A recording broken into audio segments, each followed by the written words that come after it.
Hinamak na manugang. Kabanata 906.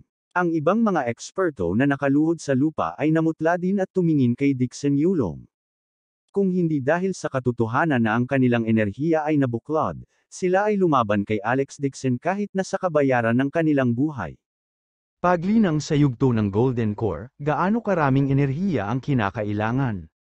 Maraming tao ang gumugol ng kanilang buong buhay, ngunit hindi naabot ang yugto ng Golden Core. Masasabing top powerhouses sila, pero sa huli, nahulog sila sa trick ni Alex Dixon sa oras na ito. Tumayo ang ilang eksperto at sinubukang lumaban. Hindi man lang sila binigyan ni Alex Dixon ng pagkakataon, ilang beses niyang iwinagayway ang kanyang mga kamay. Kasabay ng ilang malungkot na pag-iyak, ang ilang mga eksperto sa yugto ng Golden Core ay nagdura ng dugo mula sa kanilang bibig, bumagsak sila sa lupa, namumutla ang kanilang mga mukha. Tapos na, ang pagtatanim na ginugol nila sa kanilang buong buhay para makuha ay talagang baldado ng ganoon. Kumikislap din ang mga mata ni Dixon Yulong na may intensyong pumatay. Ang brat na ito ay napilayan ang ilang eksperto sa isang iglap, nakatumbas ng pagputol ng kanyang kapangyarihan. Ang kanyang pag-atake ay matulin at mapagpasyahan, nang walang nikititing na kalokohan. Nagsisi siya ngayon, nang pumunta si Alex Dixon sa Jinling para maging matrilocal son-in-law. Mababa ang tingin niya kay Alex Dixon, hindi niya inilagay ang batang ito sa kanyang mga mata. Sino ang mag-aakala na ang batang ito ay nagtatago ng kanyang lakas at binibigyang oras? Ngayon, ang mga pakpak ni Alex Dixon ay naging matigas at ang kanyang mga pakpak ay naging matatag. Sa pag-atake ni Alex Dixon ngayon, alam ni Dixon Yulong na wala siyang magagawa kay Alex Dixon ngayon. Nagsisi siya, kung alam niya na si Alex Dixon ay napakalaking banta, hindi sana siya gumugol ng maraming oras sa pagbuo ng mga dayuhang kapangyarihan, anuman ang mga pamamaraan na ginamit niya. Aalisin niya si Alex Dixon upang maiwasan ang mga problema sa hinaharap. Nag-cross arm si Alex Dixon at hindi man lang tumingin sa mga eksperto sa ilalim ng kanyang mga paa. Nakatitig lang siya kay Dixon Yulong ng ngiti na hindi ngiti. Siyempre, nakita niya ang maputlang mukha ni Dixon Yulong, hindi na rin siya makatawa, nakaramdam siya ng walang katulad na kasiyahan sa kanyang puso. Dati, noong nasa Jinling siya, talagang tinago niya ang kanyang tunay na lakas. Dahil sa oras na yon, ang kanyang cultivation base ay nasa maagang yugto lamang, at wala siyang anumang malalaking kapangyarihan sa kanyang tabi. Pero ngayon, hindi lamang siya nagkaroon ng cultivation base, ngunit mayroon din siyang hindi mabilang na mga kapangyarihan sa likod niya. Maging ang Angshan clan ng Mian Realm, ang Ruan family, ang Haicheng Group Company, o ang Dragon Sky Group sa teritoryo, ang mga lihim na tropa na pinamumunuan ni Hanyon ay nasa labas ng teritoryo. Ang lahat ng mga ito ay ang pundasyon na inilatag niya para sa kapakanan ng kanyang layunin sa nakaraan. Naisip ba niya talaga na tatambay siya at magpapakatanga sa labas noon? Hindi, siya ay naghahanda para sa sandaling ito.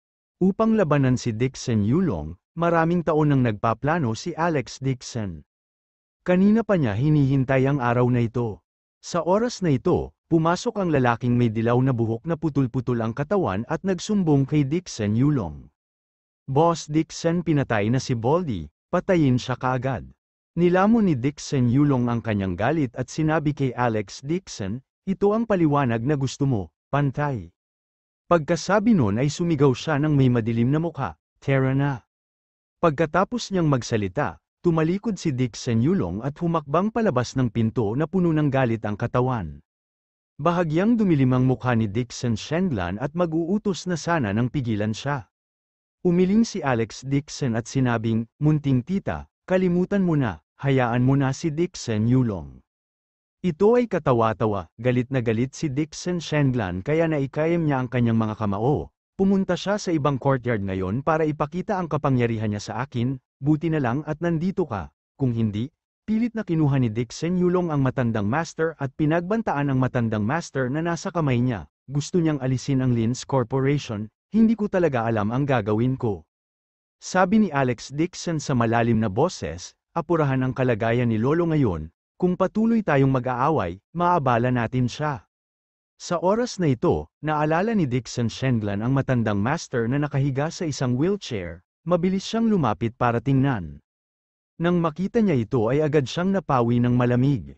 Nakita niya na bagamat naturukan ng pampakalma at coma pa rin si Old Master, nanginginig ang buong katawan nito. Ang mga dayuhang doktor sa tabi niya ay natakot din sa labanan kanina lang, nagtago silang lahat sa gilid at hindi naglakas loob na gumalaw. Si Master Aquan ay tinamaan din sa ulo ng isang taong may bakal na tubo para protektahan ang matandang Master sa magulong labanan, pinalo siya hanggang sa damyugo ang kanyang ulo, napahawak siya sa ulo niya at bumagsak sa lupa.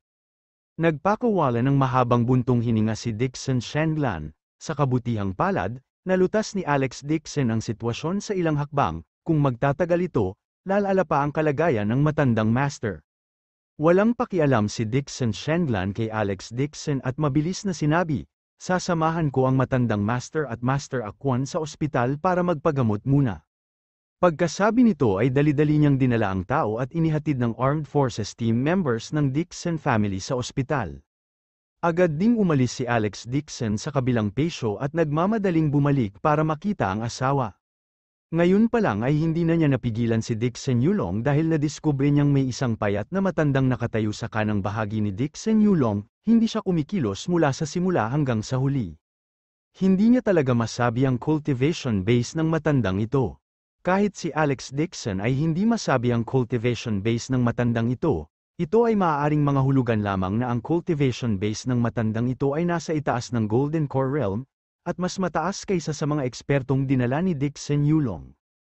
Kung talagang gusto niyang labanan si Dixon Yulong, baka umatake din ang matandang ito. Sa oras na yon, kung ang magkabilang panig ay talagang lumaban, hindi banggitin ang kabilang patio, marahil kahit 10 milya ng lugar ay maapektuhan. Sa looban ng bahay, napakaraming ordinaryong tao mula sa pamilya Dixon, matandang Master, at mga doktor na wala man lang lakas na magsalo ng manok, kahit na si Master Aquan ay isang dalubhasa sa Feng Shui, wala siyang anumang cultivation base. Isa pa, ang mga residente sa paligid ng kabilang patio ay pawang mga ordinaryong tao. Kung talagang nakipag-away siya sa matandang ito, tiyak na masasaktan ng inosente ang away ng mga malalawak. Gayunpaman, sa pagkakataong ito, napilaya ni Alex Dixon ang ilang eksperto sa Golden Core. Dixon Yulong ay malamang na hindi kayang lunukin ang galit na ito hanggang ngayon, at siya ay mababaliw sa galit kapag siya ay bumalik. Sa kabuuan, hindi lamang nagtagumpay si Dixon Yulong sa demonstrasyon na ito, ngunit nawalan din siya ng maraming eksperto, hindi sila nakaranas ng anumang pagkalugi. Mabilis na bumalik si Alex Dixon sa villa, nakahinga lang siya ng maluwag nang makitang ligtas na si Jane Lewis. Hobby, okay ka lang ba? Nakita siya ni Jane Lewis at nagulat siya, niyakap siya nito ng mahigpit. 3. Ayos lang ako, bahaging umiling si Alex Dixon, ngayong mangganganak na ang kanyang asawa, hindi na siya papayag na may mangyari sa kanya. Sa usapin naman ni Dixon Yulong, maisantabi na lang niya. Kung sa ibang pagkakataon, tiyak na lalabanan niya si Dixon Yulong hanggang kamatayan. Gulat na gulat pa rin si Jane Lewis habang mahigpit ang pagkakahawak nito sa kanya. Matapos akong pabalaykan ni Wu, sinugod niya ako sa ospital para alagaan si Old Master. Alex, tito mo ba si Dixon Yulong? Bakit siya ganito? Ngumiti din ng mapait si Alex Dixon at sinabing, mahabang kwento ang bagay na ito. Ito ay tungkol sa panloob na alitan ng Dixon Clan, ang dahilan kung bakit ako umalis sa Dixon Clan ay may kaugnayan din kay Dixon Yulong. Ibinaba ni Jane Lewis ang kanyang ulo at nakaramdam ng lungkot sa kanyang puso. Hobby, akala ko isang mayamang pamilya ang Dixon family, pinanganak ka sa Dixon family at magiging maganda ang buhay mo, hindi ko inaasahan na mas miserable pa pala ang buhay mo noon kaysa sa akin. Ang lahat ng ito ay nakaraan na ngayon. Tinapak siya ni Alex Dixon sa likod para aliwin siya. Don't worry, hindi namin hahayaan ni Little Tita na makuha ni Dixon Yulong ang gusto niya. Wishful thinking lang ang gusto niyang alisin ang mga Dixon. Mabilis na sinabi ni Jane Lewis, Hobby, kung may maitutulong ako sa iyo, sabihin mo lang, kung may magagawa ako, gagawin ko talaga. Ang kanyang seryosong tingin ay nakaantig at nagpapatawa kay Alex Dixon. Ngunit ngayon, sa wakas ay nilinaw niya ang pagkakakilanlan ng kanyang asawa at nalutas ang isang buhol sa kanyang puso.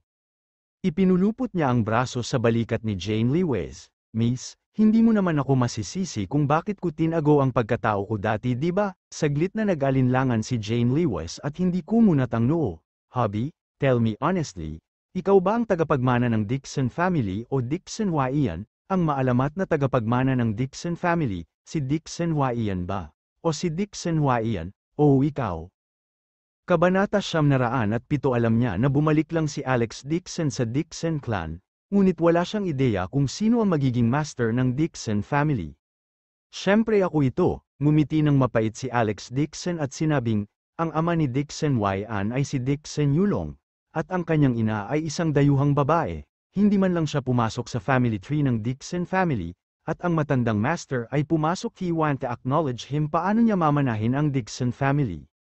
Ikaw ba talaga? Nagulat si Jane Lewis. Sa pagbabalik, naisip niya na si Alex Dixon ang magmamana ng ari-arian ng pamilya Dixon, ngunit naisip niya na mamanahin lamang nito ang isang bahagi nito. Hindi niya akalain na ang Lins Corporation ay ibibigay kay Alex Dixon sa darating. Imposibleng hindi siya mabigla sa napakalaking balitang ito. Hindi niya akalain na ang walang kwentang asawang naisip niya noon ay magiging tagapagmana ng pinakamakapangyarihang pamilya sa bansa. Parang panaginip. Alex, bumalik ka na ba talaga sa Dixon family? Gusto mong manahin ang Dixon family? Kasabay ng matalas na boses, si Helena ay parang langaw na amoy dugo. Ibinato niya ang sarili kay Alex Dixon na may ngiti sa labi. Tiningnan niya si Alex Dixon mula ulo hanggang paa. Anak, totoo ba ang sinabi mo? Ibig sabihin, lahat ng ari-arian ng pamilya Dixon ay magiging akin sa hinaharap. Bagamat ayaw kausapin ni Alex Dixon si Helena, tuma-NGO pa rin ito na may taimtim na mukha. Nagsinungaling siya sa kanyang asawa sa loob ng maraming taon, at ayaw na niyang magsinungaling pa rito. Ha, mayaman ako, ang galing, magiging mayaman akong babae. Biglang nagpakawala ng tawanan si Helena na parang inahing nangingitlog. Sa sobrang tuwa niya ay nahulog siya sa sofa at nanginginig.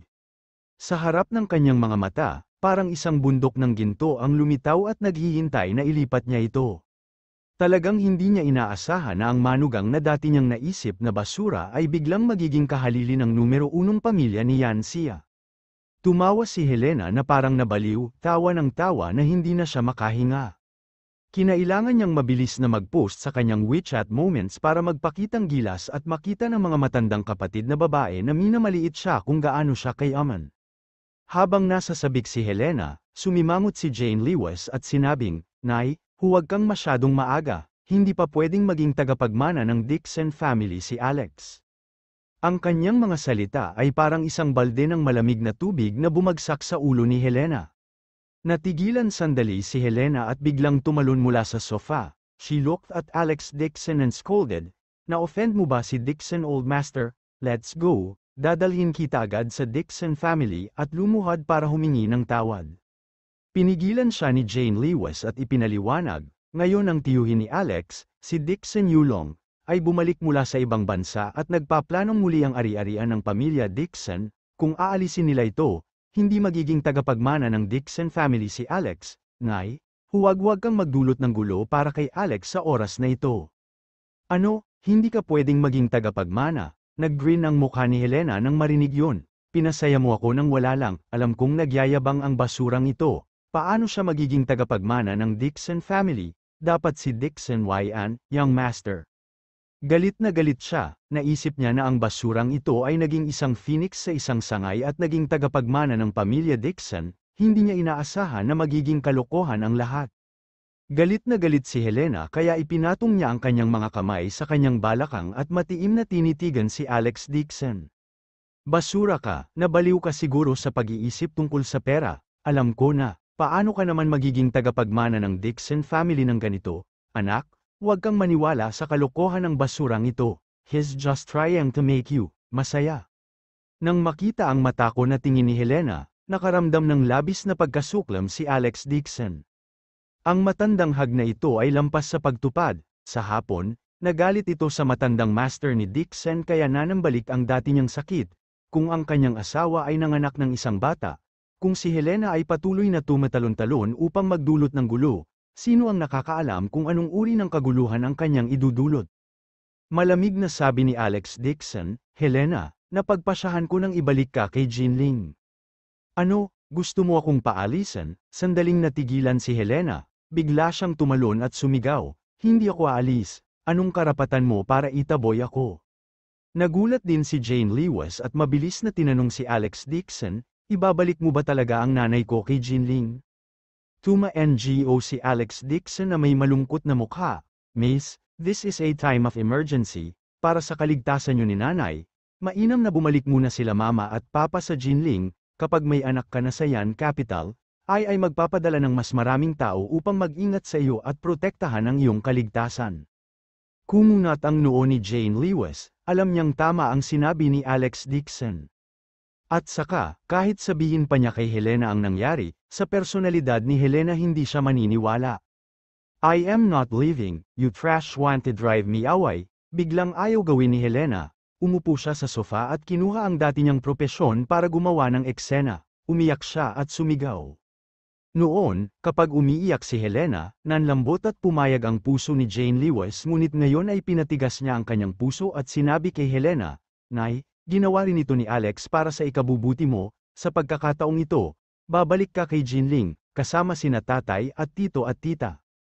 Determinado si Jane Lewis sa pagkakataong ito, bilang karagdagan, nakita niya si Helena na gumagawa ng isang eksena sa kabilang patio ng pamilya Dixon, na nagpagalit sa matandang master ni Dixon hanggang sa nagkasakit, nagpasya siya.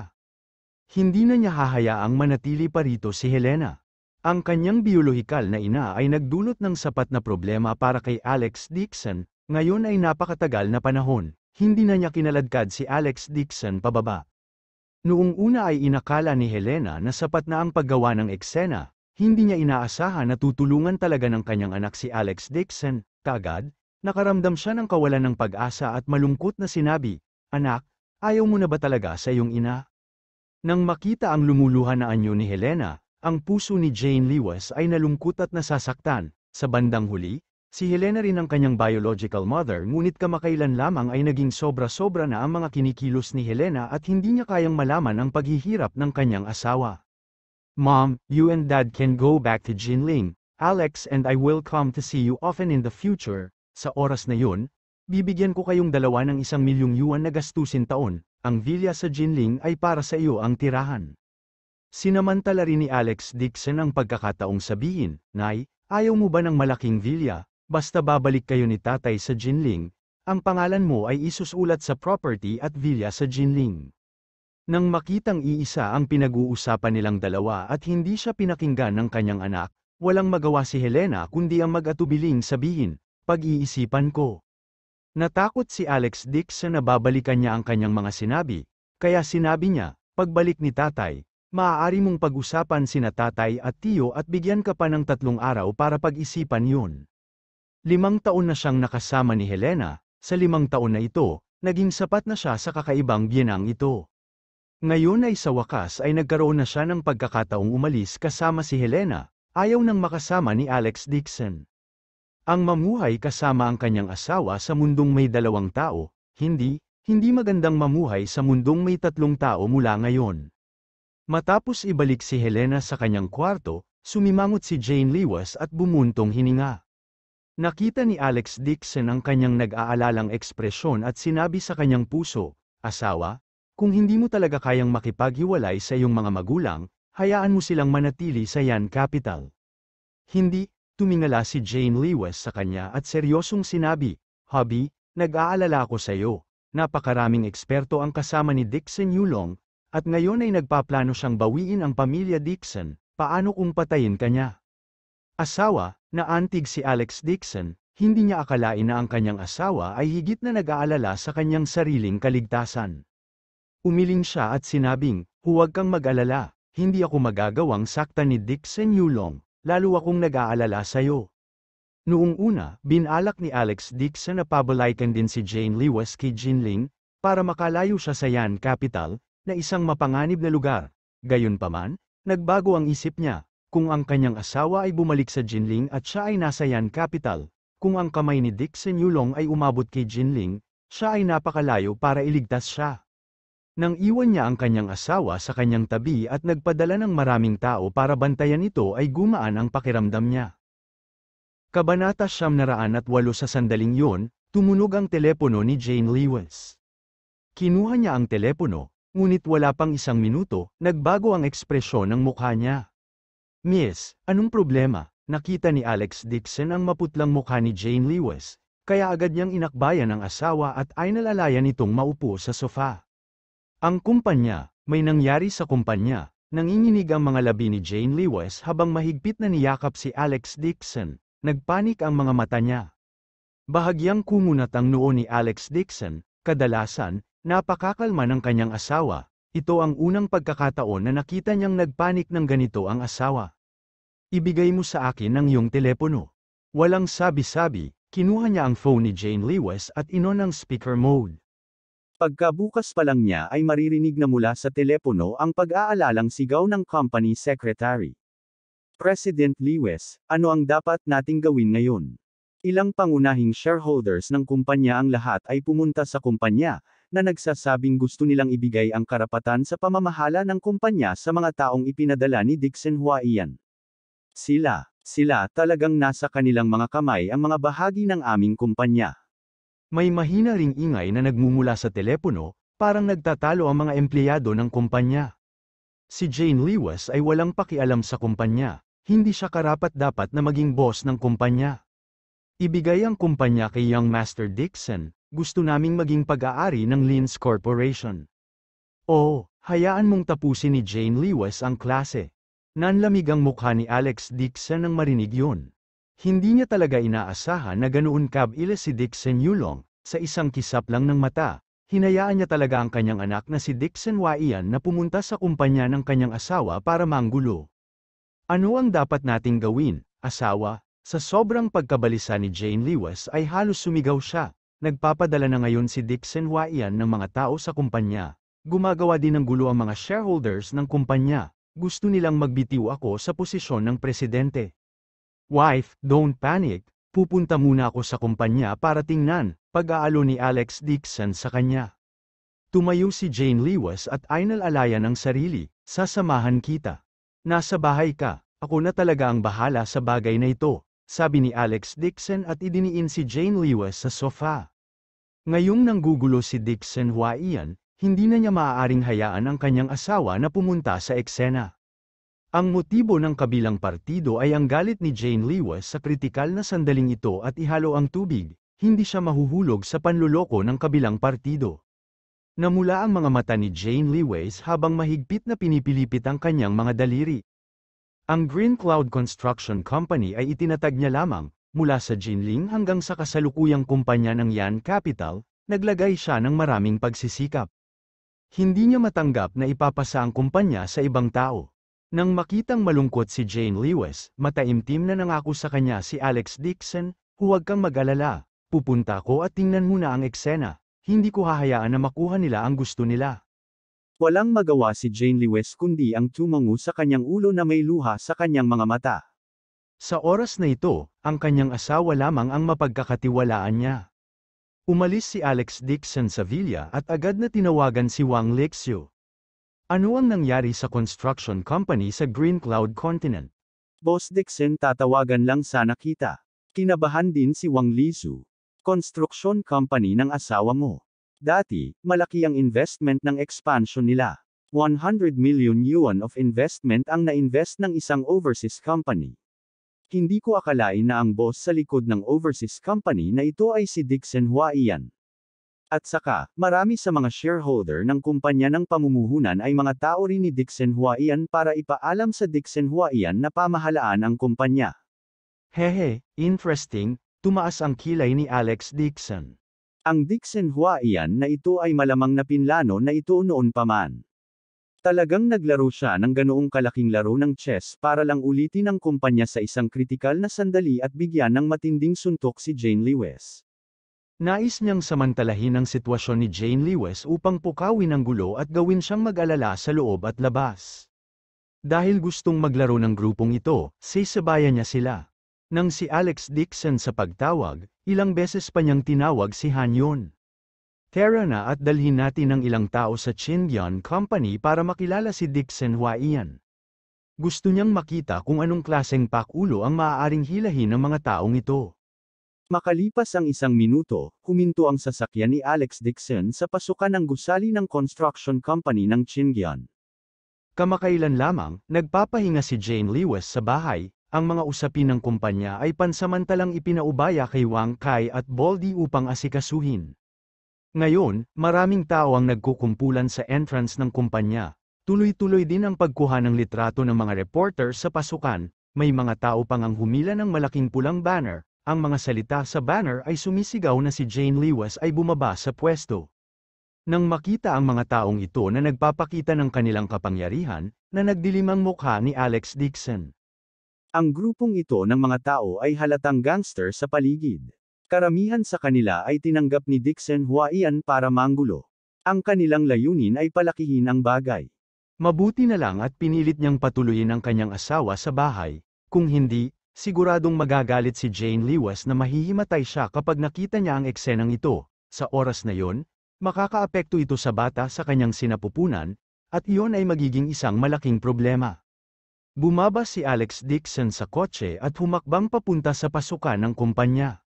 Habang naglalakad siya papunta sa entrance ay may nakita sa kanya at agad na sumigaw. Narito ang asawa ni Jane Lewis, agad na nagkumpulan ang mga tao at naghiyawan. Ito ang asawa ni Jane Lewis, ang basurang yun. May shareholder meeting si Boss Dixon sa loob. Inutusan niya kaming pigilan itong si Dixon kahit anong mangyari, huwag mo siyang papasukin. Gusto mong sirain ang plano ni Boss Dixon? No way. Pinalibutan ng grupo ng mga gangster si Alex Dixon at hinarangan ang pinto. Nang marinig ng mga nakapaligid na reporter ang pagdating ng asawa ni Jane Lewis, pinalibutan din nila ito at pinisil si Alex Dixon sa gitna, desperadong nagtatanong. Maaari ko bang tanungin kung asawa ka ni President Lewis? Nabalitaan ko na ang Chindian Company ay nagsasagawa ng isang shareholder meeting at ipinapasa ang kumpanya sa mga Dixon. Totoo ba ito? Matagal nang hindi pinamamahalaan ni Jane Lewis ang kumpanya at seryosong napabayan ang kanyang mga tungkulin. Ngayon, ang mga shareholders at empleyado ng kumpanya ay sama-samang nagpoprotesta at humihiling na palitan ng presidente. Ano ang palagay mo dito? Ang kumpanya ay ipinasa kay Dixon upang pamahalaan. Ang Dixon family ba sa Yan Capital? Si Alex Dixon ay napapaligiran ng mga tao at sinabi sa isang malalim na boses. Huwag mag-alala. Lahat, ang Chindian Company ay itinatag ko, wife Jane Lewis. Hindi ko ito ibibigay sa sinuman, kung sino man ang manggahas na magkaroon ng anumang disenyo sa Chindian Company, hindi ko sila patatawarin.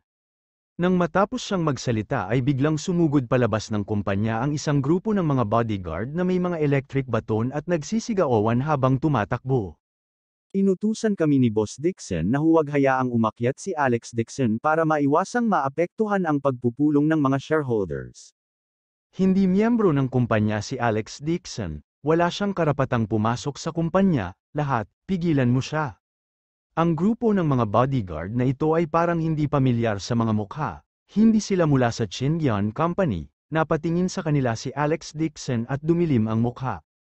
Natakot siya na inaasahan na siya ni Dixon Huaian na darating, kaya nakakita siya ng grupo ng mga tao na pipigil sa kanya.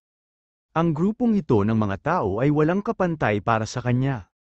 Isang grupo ng mga bodyguard ang sumugod sa kanyang harapan, ang pangunahing bodyguard ay isang taong grasa, ibinaba niya ang kanyang electric baton at sinabing may kakaibang ngiti, Alex Dixon, kami, yung Master Dixon, ay nagsabi na kung may kakayahan ka, bugbugin mo kami kaagad. Kung hindi, hindi ka namin pababayaan. Pagkasabi noon ay pinagalitan niya ang mga bodyguard sa likod niya. Lahat, makinig kayo, kinuna ng mga reporter ng mga larawan ang pambubugbog ni Alex Dixon sa mga tao. Sa oras na yon, babagsak ang reputasyon ng Chindian Company. Sa anumang kaso, kasalanan lahat ito ni Alex Dixon. Sinabi rin niyang Master Dixon na kung sino man ang nasugatan niya ang lahat.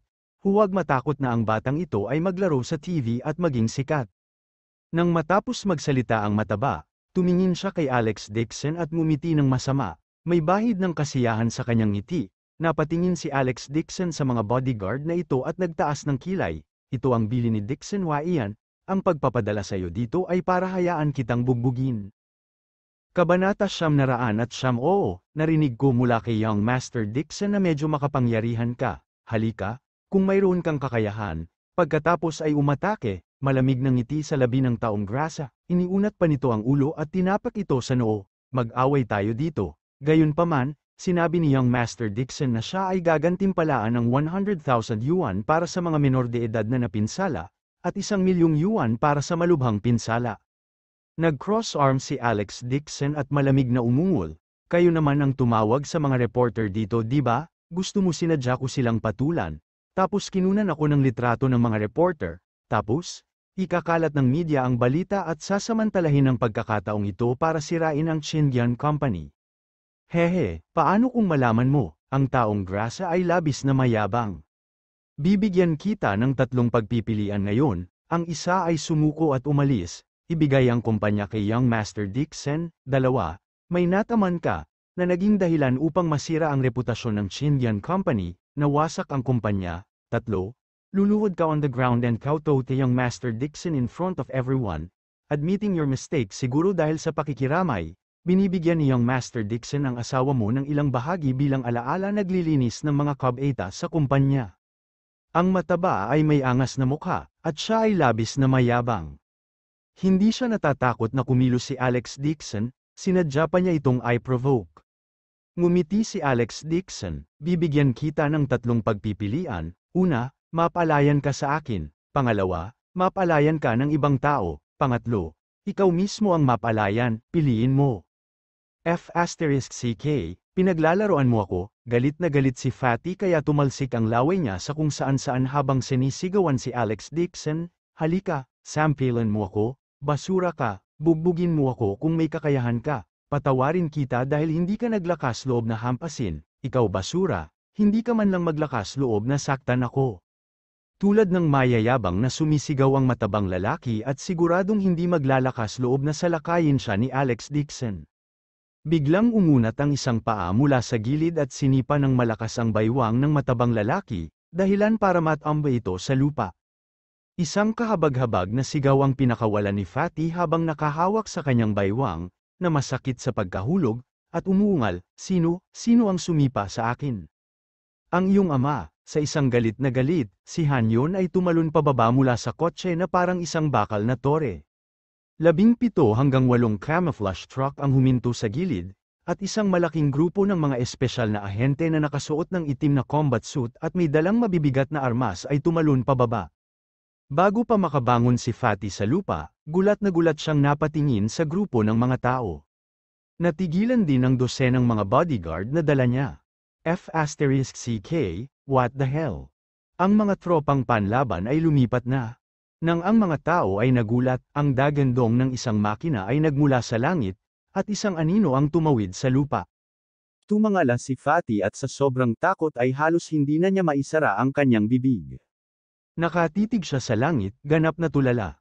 Mahigit 10 camouflage helicopter ang lumipad ng may hagong na tunog at inihagis pababa ang mga hagdan ng lubid mula sa mga helicopter. Tulad ng isang riot drill, ang pangkat ng labanan ay sunod-sunod na dumausdos pababa sa mga hagdan ng lubid. Ang pormasayo na ito ay maihahambing sa isang pelikula. Tumingala si Alex Dixon sa langit at pinaikit ang kanyang mga mata. Hindi niya inaasahan na nandito rin si Chin Lei. Sa ngayon, ang Dragon Sky Group at ang Foreign Ministry ay nagtutulungan upang imbestigahan ang mga assassin ng Dark Group, nagsimula ng kumilos ang dalawa ng magkasabay. Pinakamatanda kuya, tumayo si Chin Lei sa harap ng pintuan ng cabin ng isang helicopter at kumaway kay Alex Dixon. Bahagyang tuma-NGO si Alex Dixon, ipinakita na narinig niya ito. Natigilan ang mga tao sa paligid, pagbalik nila sa katinoan, laking gulat nila kaya napasigaw sila ng malakas. Ang isang grupo ng mga miyembro ng espesyal na puwersa ay may hawak na mga kalasag sa kaguluhan at pumila sa isang pader na bakal, dahan-daang lumalapit. Naging berde ang mukha ni Fatty, ang grupo ng mga bodyguard na dinala niya ay naging slag sa ilang segundo kung ihahambing sa grupong ito ng well-trained na miyembro ng Special Forces. Lumakad pa sulong si Hanyon na may malamig na ngiti, ibinaluktot niya ang kanyang mga daliri, na gumagawa ng sunod-sunod na tunog ng pag-crack. Nakakita ako ng mga taong karapat-dapat paluin, pero wala pa akong nakitang umiiyak at nagmamakaawa na bugbugin ka tulad mo, dahil naghahanap ka ng bagbog, saka ko tinuturin ang hiling mo. Sa pagtingin sa matangkad at matatag na si Hanyon, ang kanyang buong katawan ay puno ng layuning pumatay, halos may ihi si Fatty nang bumagsak siya sa lupa, humihingi ng awa. Kuya, nagkamali ako, huwag mo akong patulan, lahat ito ay dahil kay Young Master Dixon, hindi, ayos ni Dixon Huaiyan. Sinabi niya yon hanggat hindi kumilos si Alex Dixon, sanhi ng masira, ang reputasyon ng Chinyan Company, gagantimpalaan niya tayo. Dixon Mr. Dixon, nagkamali ako, pakisabi sa mga tauhan mo na tumigil, huwag silang patulan. Parang agila na nang huhuli ng manok, hinawakan ni Hanyon ang kwelyo ng shirt ni Fatty at itinaas siya. Pagkatapos, parang walang nangyari, ipinakita niya ang kanyang ID sa gulat na karamihan. Mga espesyal na lakas, isang espesyal na gawain ang kanilang sitwasyon, ang grupong ito ng mga pagsulat ay nagdulot ng kaguluhan at humadlang sa kaayusan ng publiko, sila ay nasa ilalim ng utos na parusahan. Pagkasabi nito ay kinuha niya ang kwelyo ni Fatty at inihampas ito sa harap ng sasakyan ng malakas. Bang, tumama ang ulo ni Fatty sa harapan ng sasakyan, dahilan para makakita siya ng mga bituin at sakit, awo, awo. Walang pakialam si Hanyon kung sumigaw siya o hindi, hinawakan niya ang kwelyo ng matabang lalaki at hinampas ito ng mahigit 10 sunod-sunod na beses, ang mukha ng taong grasa ay deformed, at ang kanyang nose bridge ay nabali, puno ng dugo ang mukha niya. Naghahanap ka ba ng bugbugan? Gusto mo bang lumaban o hindi? Kinuha ni Hanyon ang mataba na ang mukha ay puno ng dugo. Kinumpas niya ang kanyang palad ng 14 o 15 beses na kasing laki ng pamaypay ng dahon ng palma. Matigas na tanong niya sa tuwing hahampasin niya. Ang ilan sa mga ngipin ng mataba ay natanggal. Kaagad, parang lantang talong, umiyak siya at nanginginig. Kuya, nagkamali ako. Hindi na ako tumitingin. Hindi na ako naglakas loob na tumingin. Ginagamit lang niya ang lakas ng tigre para takutin ang iba. Umasa siya kay Alex Dixon na hindi nang ahas na kumilos. Hindi niya inaasahan na may darating na grupo ng mga miyembro ng Special Forces. At saka, nabangga niya si Hanyon, ang matigas na lalaki na ito. Walang humpay na reklamo niya. You deserve a beating, ngumuso ng masama si Hanyon at sinipa ang matabang lalaki sa pinto, dalhin mo siya. Ang kanyang estilo ay bastos at bastos, sa isang malakas na sipa, nabali niya ang 4 o 5 tadyang ng mataba. Bumagsak si Fatty sa lupa, umiiyak sa sakit. Karaniwan siyang tamad at matako, hindi pa siya nakaranas ng ganoong kalupit na pambubugbog, at si Hanyon ay isang walang awa na tao na nakipag-ugnayan sa mga mandarambong sa buong araw. Kapag siya ay umatake, siya ay walang awa, halos kalahati ng buhay ni Fatty ang kinuha ng ilang strike na ito, kahit na siya ay gumaling mula sa ospital, siya ay lubos na baldado. Agad na sumugod ang 2 miyembro ng Special Forces at agad na pinutol ang mga kamay ni Fatty sa kanyang likuran, na inihagis ito ng malakas sa track. Bang, isang malakas na tunog ang narinig. Kasabay ng nakakaiyak na sigaw ni Fatty, bumalik sa katahimikan ang lahat. Ang lahat ng ito ay nangyayari lamang sa loob ng 2 minuto. Takot na ang mga bodyguard na dinala ni Fatty, at lahat sila ay nanginginig habang nanunood. Ang grupong ito ng mga miyembro ng espesyal na puwersa ay kasing bangis ng mga tigre, at lahat sila ay walang katulad na mabangis. Paano sila magiging tugma para sa grupong ito ng mga tao? Hindi pa banggitin, mayroong higit sa 100 helicopter sa himpapawid, at lahat sila ay nilagyan ng mabibigat na sandata, na nakatingin sa kanila ng may pag-iimbot. Plop, sa wakas ay hindi na nakayanan ng isa sa mga bodyguard at napaluhod. Umiiyak at sinisigawan si Alex Dixon. Kuya, nagkamali ako, patawarin mo ako, kuya, sasampalin ko ang sarili ko. 1. Pagkatapos niyang magsalita ay mabilis niyang itinaas ang palad niya at sinampal ang sarili. Masyadong nakakatakot, kung basta-basta siyang bugbugin ng mga taong ito tulad ni Fatty, kalahating patay na siya kung hindi siya mamamatay. Nang makitang lumuhad ang bodyguard na ito at humingi ng awa, bumalik din sa katinoan ang iba pang bodyguard, lahat sila ay sumugod na lumuhad sa lupa at patuloy siyang sinasampal. Imbes na mapalayan ng iba, baka sampilan pa nila ang sarili nila. Sa isang sandali, ang tanawin sa pasukan ng gusali ng opisina ay simpleng kagilahil alas. 100 matatangkad at matitibay na lalaki ang lumuhad sa isang maayos na hanay, na sinasampal ang kanilang sarili ng buong lakas. Umalingaw-ngaw sa kalangitan ang malutong na tunog ng isang sampal. Natigilan ang mga reporter, ngunit walang nang ahas na sampilan ang eksenang ito. Nakilala na ng marami sa mga reporter na ang logo sa helicopter ay pagmamay-ari ng Dragon Sky Group, at sa sobrang takot nila ay halos maiihina nila ang kanilang pantalon. Ito ang pinakamahiwagang departamento sa mga alamat, ang mga miyembro ng departamento ay pawang magigiting na general, ang bawat isa sa kanila ay may kanya-kanyang natatanging kakayahan at namamahala sa paghawak ng mga internasyonal na seryosong kaso, maging ang mga nakatataas ay magalang nang makita sila.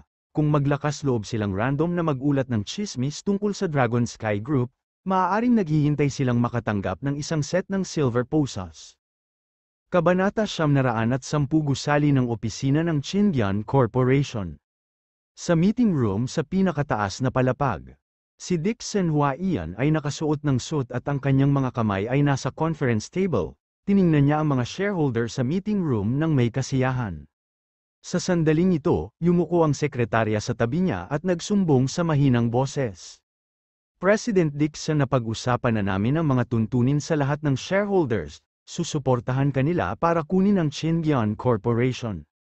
Napakagaling, tuma NGO si Dixon Huaiyan na may kasiyahan, inayos niya ang kanyang gold-rimmed glasses sa tungki ng kanyang ilong.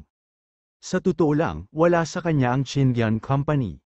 Gayunpaman, alam niya ang kahalagahan ng kumpanyang ito kay Jane Lewis. Ito ay isang kumpanyang itinatag ni Jane Lewis. Si Alex Dixon ay gumugol din ng maraming pagsisikap dito. Ngayong lumago ang kumpanya, walang mahirap-hirap para sa kanya na ilayo ito sa kanya. Walang alinlangan na sampal yun sa mukha ni Alex Dixon. Sino ba kasing nagtanong nitong si Dixon na mayabang, talagang naglakas loob siyang balewalain ang kanyang ama, si Dixon Yulong, sa ibang mga patio. Napuno ng mga shareholder ang meeting room. Ang ilan sa mga pangunahing shareholder ay nakaupo sa harap at magalang kay Dixon Huaiyan. Isang hanay ng mga bodyguard na nakaitim na suit ang nakatayo sa pintuan ng meeting room.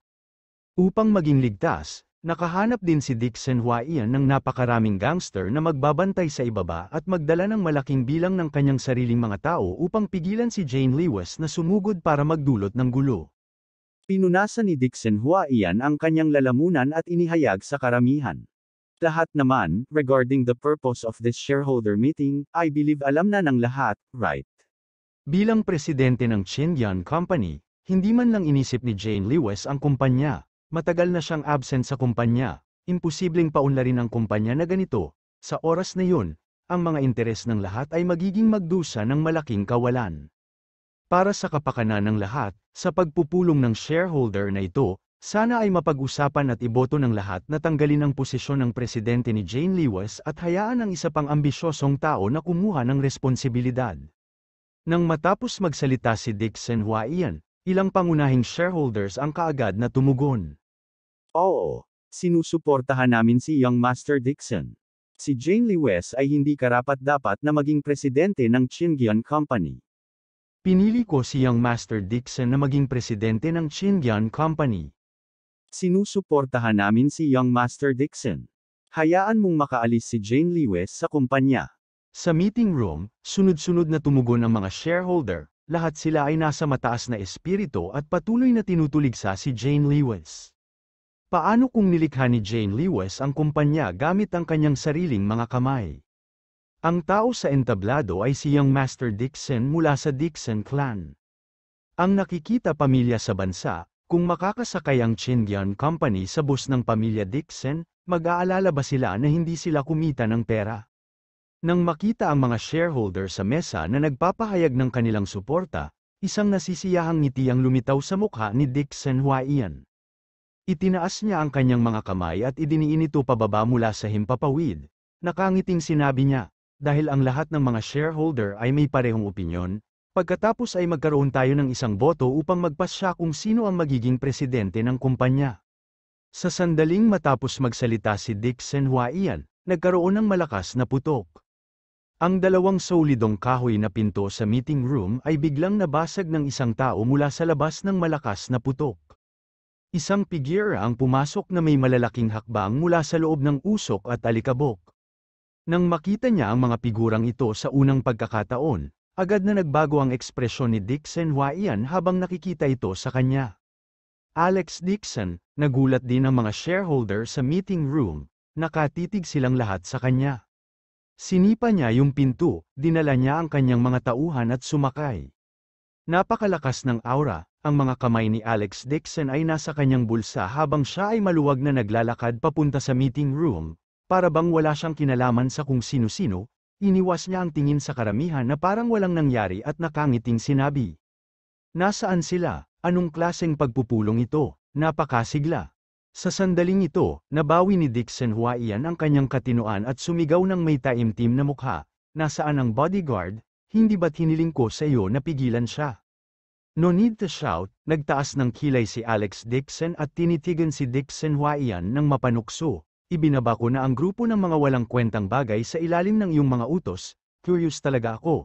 Saan mo hinahanap ang mga idiot na ito? Napakahina nila. Nang inig ang buong katawan ni Dixon Huaiyan, dalawang hindi maisip na ilaw ang kumislap sa likod ng kanyang salamin. Napakaraming tao at reporter ang naayos niya, at sigurado siyang hindi maglalakas loob na kumilos si Alex Dixon, kaya paanong hindi niya ito pipigilan? Nilamon ni Dixon Huaiyan ang kanyang galit at mabilis na naglakad papunta sa French window, natigilan siya. Sa parisukat sa ibaba, nakita niya ang kanyang mga tao na maayos na nakaluhod sa lupa, hawak ang kanilang ulo gamit ang dalawang kamay, mukhang miserable. At sa paligid ng karamihan, mayroong isang pangkat ng mga ganap na armadong miyembro ng espesyal na puwersa. Sa himpapawid, ilang military helicopter ang sumipol at umiikot, at ang mga ilaw ay umaalog-alog sa lupa. Ang grupo ng mga reporter na ginastos niya sa pag-upa ay naghihintay na malaman na kunan ng litrato ni Alex Dixon na nambubugbog sa mga tao, lahat sila ay talagang tumakbo ng walang bakas. May grupo din ng mga manggugulo na ginastos niya ng malaking pera para umupa. Ang ilang miyembro ng Special Forces ay may hawak na high-pressure water gun, at sila ay gumugulong-gulong na paraan. Nang makita nila ang eksena sa ibaba, hindi lang si Dixon Huaiyan ang nabigla, maging ang mga shareholder sa buong meeting room ay halos malaglag ang kanilang mga eyeballs mula sa kanilang mga socket. Sino ba talaga si Alex Dixon? Nagpadala talaga siya ng isang espesyal na puwersa. Lin Huaiyan, sapat na ba ang nakita mo? Umupo si Alex Dixon sa upuan at itinukod ang mga binti ni Erlang, mukhang relaxed. Malamig ang mukha ni Dixon Huaiyan, hinayla niya ang kurbata niya at tumalikod. Alex Dixon, sabi niya, I don't care how you broke in, it is the shareholder meeting of Chindian Corporation, you are not a shareholder at all, you are not qualified to participate in this meeting, lumabas ka agad. Napangiti ng mahina si Alex Dixon at nagkibit balikat, sabi niya, kung gayon makikinig ako, okay lang naman, di ba? Don't tell me you are planning some crime and not letting others hear you.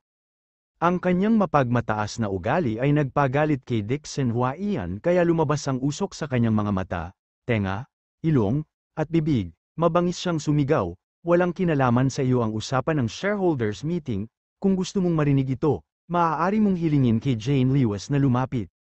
Hilin ka ng aking asawa na pumunta sa pulong, sarcastic na sabi ni Alex Dixon, pagkatapos ay sinuhulan mo ang lahat ng mga shareholders at gawin silang sama-samang punahin ang aking asawa, mas mabuting pagilitin mo ang aking asawa na siya ay nahimatay. Naabot mo ba ang iyong layunin? Hindi pa rin niya alam kung ano ang plano ni Dixon Huaiyan. Ang makamandag na ahas na ito ay naglalaro sa kritikal na sandaling ito, gusto niyang magkagulo bago manganak ang kanyang asawa, dalawa. Si Dixon Huaiyan ay tumambad sa kanya at lalo pang nagalit, na may malungkot na mukha, binigyan niya ng tingin ng isang shareholder sa tabi niya. Ang shareholder na yun ay nakaupo sa harap niya at ang pangunahing shareholder ng Chindian Corporation, agad siyang naunawaan at tumayo para sumbatan, ikaw ang asawa ni Jane Lewis, hiniling niya sa iyo na pumunta at manggulo, tiningnan ito ng mabuti ng lahat, nakahanap si Jane Lewis ng ganoong bagay upang maging asawa niya. Makikita na siya hindi ganoon kagaling ang sarili niya. Nang matapos siyang magsalita, tumayo ang isa pang shareholder at nag-echo. Oh, tama si Director Lee, ayaw naming hayaan ang isang tulad ni Jane Lewis na mamahala ng kumpanya. Gusto naming makita kung anong klaseng tao ang asawa niya. Tama, basura yata ang asawa niya. Para makahanap ng ganoong tao para maging asawa niya, hindi rin mabuting tao si Jane Lewis, hindi pwedeng ibigay sa kanya ang kumpanya. Hilin din si Jane Lewis na bumaba sa pwesto at hayaan si Young Master Dixon na maging presidente. Sa udyok ni Dixon Huaiyan, nagkagulo ang buong meeting room, galit na galit ang isang grupo ng mga shareholder, tumayo silang lahat para tulugan si Alex Dixon at pinagalitan siyang lumabas. Mayroong kahit ilang mga shareholders na gustong sumugod at itulak si Alex Dixon palabas ng conference room. Boom, boom, sa labas ng meeting room, maririnig ang tunog ng maayos na mga yabag. Abangan ang susunod na kabanata.